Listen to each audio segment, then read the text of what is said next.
ఒకవైపు కథానాయకుడిగా నటిస్తూ మరోవైపు వైవిధ్య ప్రార్థనలతో అలరిస్తున్న నటుడు అజయ్ దేవగన్. ఇటీవల శైతాన్తో మంచి విజయాన్ని అందుకున్న ఆయన ఇప్పుడు మైదాన్ అంటూ స్పోర్ట్స్ డ్రామాతో రంజాన్ సందర్భంగా ప్రేక్షకులను అలరించడానికి వచ్చాడు. మరి ఈ చిత్రం కథ ఏంటి, ఎలా ఉంది? కథలోకి వెళ్తే అది 1992 హెలెక్సిక్ ఒలింపిక్ ఎన్నో అంచనాల మధ్య బరిలో దిగిన భారత ఫుట్బాల్ జట్టు చేతిలో ఘోరంగా ఓడిపోతుంది. యుగ్లేసియన్ ఏకంగా 10 గోళ్లు కొడుతుంది. పైన బూట్లు కూడా లేని భారత ఆటగాళ్లు గాయపడతారు. ఒలింపిక్స్ లో భారత ఓటమి ఎత్తి చూపుతూ పత్రికలు తీవ్రంగా విమర్శలు చేస్తాయి. ఈ క్రమంలో భారత ఫుట్బాల్ జట్టును ఉన్నత శిఖరాలకు చేర్చాలని కోచ్ సయ్యద్ అబ్దుల్ రహీం ఆటగాళ్లు ఎలా అండగా నిలబడతారు, ఓటమి నుంచి పాఠాలు నేర్చుకొని జట్టు మళ్ళీ ఎలా సిద్ధం చేశాడు, అనంతరం జరిగిన టోర్నమెంట్ టీంలో ఇండియా ఎలా రాణించింది, ఈ క్రమంలో సయ్యద్ ఆటగాళ్లకు ఎదురైన సవాళ్లు ఏమిటి, వాటిని ఎలా అధిగమించారు అన్నది తెలియాలంటే సినిమా చూడాల్సిందే.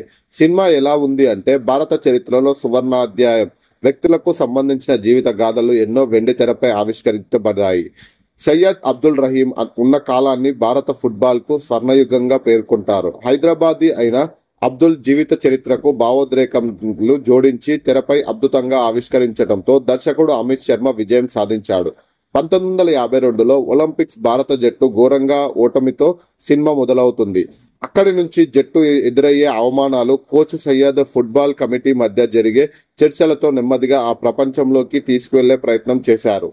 పోయిన చోటే వెతుక్కోవాలనుకునే పదునైన ఆటగాళ్లకు సయ్యద్ వేట మొదలుపెట్టినప్పటి నుంచి కథలో వేగం పెరుగుతుంది. ప్రథమార్థంలో ఎక్కువ ఫుట్బాల్ ఫెడ్ ఎలా వర్కౌట్ చేస్తుంది, సయ్యద్ మట్టిలో మాణిక్యాల లాంటి ఆటగాళ్లను ఎలా వెతికి పట్టుకున్నాడు తదితర సన్నివేశాలతో తీర్చిదిద్దారు దర్శకుడు. ఈ క్రమంలో సన్నివేశాలను నెమ్మదిగా సాగటంతో ప్రేక్షకుల సహనానికి కాస్త పరీక్ష పెడతాయి. ద్వితీయార్థం నుంచి కథ కొత్తగా టర్న్ తీసుకుంటుంది. ఫుట్బాల్ టీం సిద్ధమైన తర్వాత ఆటగాళ్ల కోసం వాళ్లను సిద్ధం చేయటం, అందుకు సయ్యద్ శిక్ష ఇవ్వటం తదితర సన్నివేశాలను చూపిస్తూ మరోవైపు సయ్యద్ వ్యక్తిగత జీవితాన్ని కూడా దర్శకుడు చూపించాడు. ఈ క్రమంలో ఆటగాళ్లను ఉద్దేశిస్తూ సయ్యద్ ఇచ్చే ఎమోషనల్ స్పీచ్ భావోద్రేక భరితంగా సాగుతుంది. ఇక ఓ మ్యాచ్ గెలుస్తూ భారత ఆటగాళ్లు దూసుకుపోతున్నప్పటికీ సినిమా చూస్తున్న ప్రేక్షకులు కూడా అదే స్థాయిలో భావోద్రేకానికి గురవుతారు.